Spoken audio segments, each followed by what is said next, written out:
Hi all, happy Monday. Well, welcome to the Wife of Caesar. My name is Michele, or Michele, either's fine. As you know, the Wife of Caesar is Streiner's project to talk about corruption or anti-corruption, using everyday words so that we can fight corruption in our day-to-day lives with a little bit more than just good intentions. As in every show, we will talk about a piece of news, a case, and a typology. Now, today's news has to deal with the Maltese former Prime Minister, Mr. Joseph Muscat. Now, why former Prime Minister? Because he resigned overnight. In the wee hours of the morning, we learned that he resigned from office. Now, Malta, as you might know, is a country, a full member of the European Union. It's a tiny island right smack down in the middle of the Mediterranean Sea. Now, what happened here? Well, in 2017, an investigative journalist by the name of Daphne Caruana Galicia was murdered. Now, she was in the business of exposing corrupt politicians. She used to do investigative journalism and mainly dealt in matters concerning corruption. And she revealed a network of alleged corrupt acts that involved high-ranking officials and famous, or at least well-to-do business people in Malta. What a surprise. Now, the issue here is that she uncovered this network of corruption that involved some business person whose name isn't really important right now, and she was murdered. A bomb was placed in her car in 2017. This led to several protests, several demonstrations, peaceful, most of them, where people demanded that the Prime Minister resign. Now, he stated publicly stated that as soon as the investigations, if and when investigations led at the level of secretaries of state or ministries of state, then he would consider resignation. And that happened yesterday when, in the course of the investigation of this business person, he was apprehended and he named names of people involved in the murder. And the names named were names of, high-ranking officials, secretaries of state, and the like of Malta.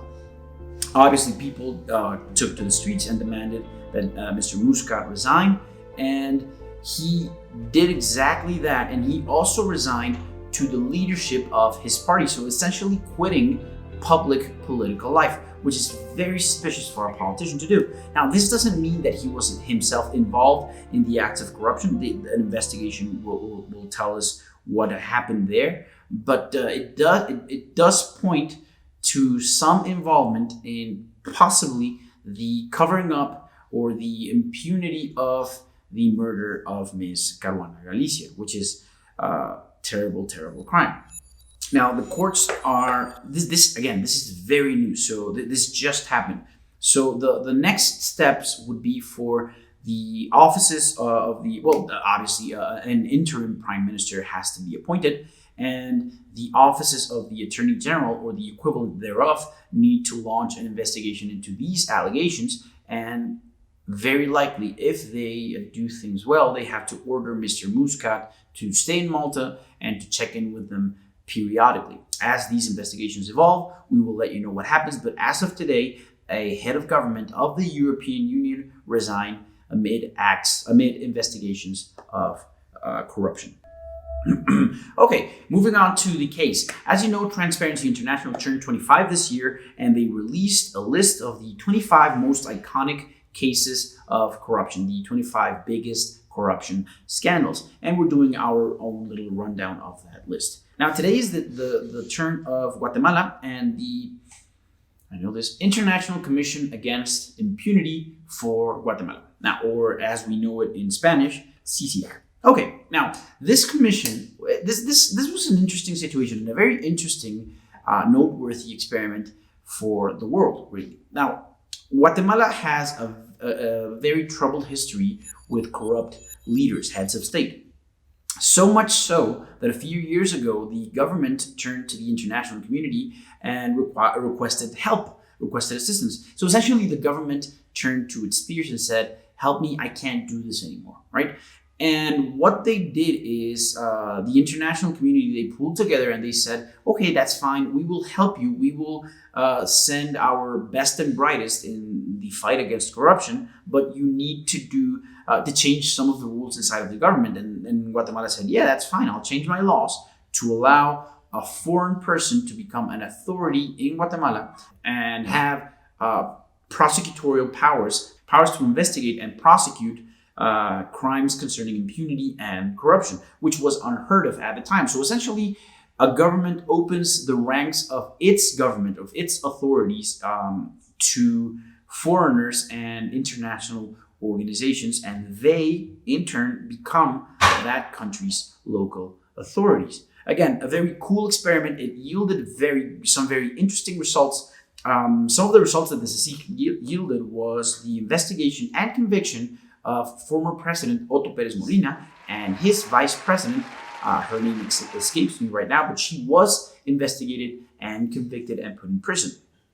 So yeah, putting in prison a president in prison for acts of corruption is no small feat. So the commission was apparently working. Now, amid the turmoil, the political turmoil, it became necessary to change the government.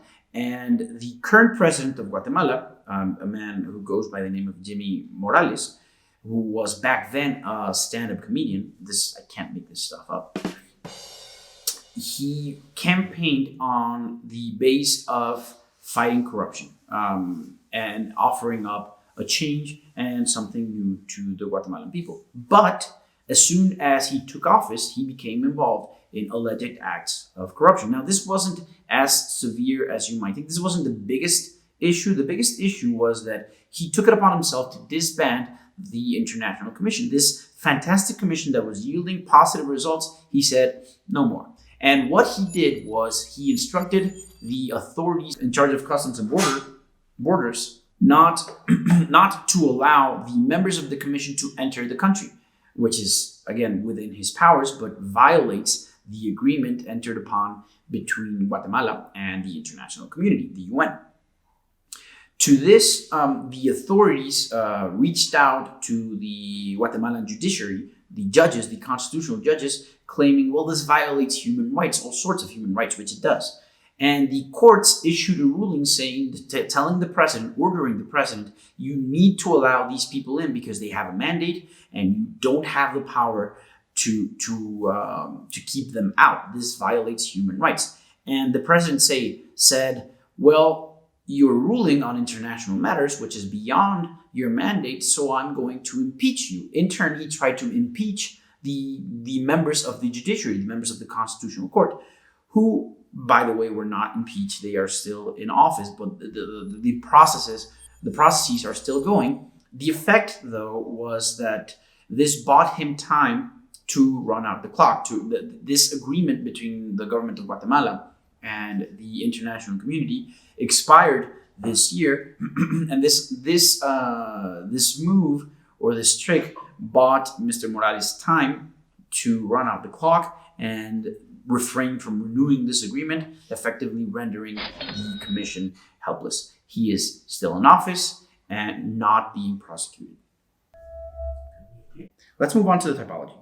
As you know, a typology is a model or a concrete example of a phenomenon. So if you're talking about corruption, a typology for corruption are the concrete steps, the specific steps that you take to commit an act of corruption. So essentially how to pay a bribe, how to launder money, and so on and so forth. Today we get to talk about safe deposit boxes, but not just any type of safe, but the safes that you can rent out in banks. Now, as some of you might know, banks offer myriad financial services, savings, loans, all that good stuff. But they also offer a very unique service. You go into the branch of your favorite bank, and some of them have vaults, and within those vaults are teeny tiny safe deposit boxes, which you can rent. Now, this isn't an expensive proposition. I looked it up online this morning, and the most expensive safe deposit box that I could find was about €300 per year. So it's not a particularly expensive proposition.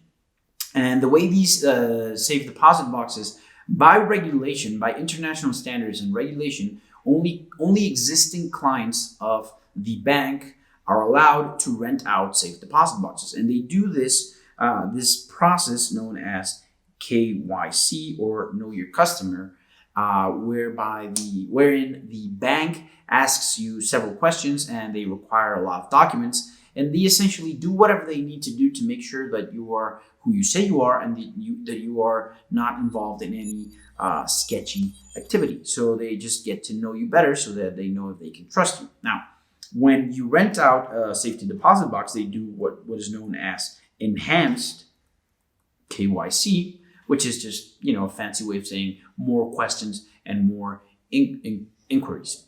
Okay, now, this is all well and good. That means that not just anyone can contract for a safe deposit box at a bank. However, international regulation is silent, or at least remiss in specifying particular requirements for allowing or authorizing new people to open the safe deposit box. So this means that I might be the person who signs the contract, and they're going to do enhanced KYC on me and ask a bunch of questions to make sure that I'm just a regular person doing legal stuff. And that's all well and good. But as soon as I get my safety deposit box, I am free to authorize other people to open that box, to have access to that box. And different banks have different regulations and rules to authorize such people. Now, some countries don't even regulate this. Now, the regulations are not as precise to authorize a new person to open that box. And different banks impose different limits as to how many people can have access to the box. So what you would do here is you find a regular citizen who owns an account in a particular bank, and you have him or her contract for a safe deposit box in exchange for a fee, of course, for a small consideration. And then, she passes the KYC measures of the bank, and she is awarded that safe deposit box. And then you wait a little longer, and you have her follow the procedures to authorize you and any other people whom you might want using the box. So effectively, the box is in the name of someone else, of apparently an innocent bystander or a straw man. We've talked about straw man in different videos, but the box is effectively controlled by someone else. And these boxes can be used as debt drops. And we've talked about, in another video, we talked about debt drops. So essentially, it's a place where you can leave, say, a bribe, and someone else can come collect it. So within the list of authorized people to open the box are the person paying the bribe and the person receiving the bribe. The person paying the bribe simply has to walk up to a bank, which looks entirely normal, make a deposit into the box of cash, diamonds, drugs, whatever. And the person receiving the bribe simply has to, at a later date, go into the bank and make a withdrawal, and bribe paid. So that's it for today. Thank you for joining us at The Wife of Caesar. And as always, I will leave you with this. Every act of corruption should be denounced. You should blow the whistle, but do so safely. If you're not sure whether or not what you're looking at is corruption, or you're not sure that you're entirely safe, don't do anything. Refrain from acting. Feel free to contact us at info@streiner.mx, or log on to streiner.mx and find detailed instructions on how to blow the whistle anonymously through the dark web so that you can stay safe. But above all, please, please, please stay safe. So again, this is The Wife of Caesar. My name is Michele Bien, or Michele Bien, either's fine. And you have a happy Monday.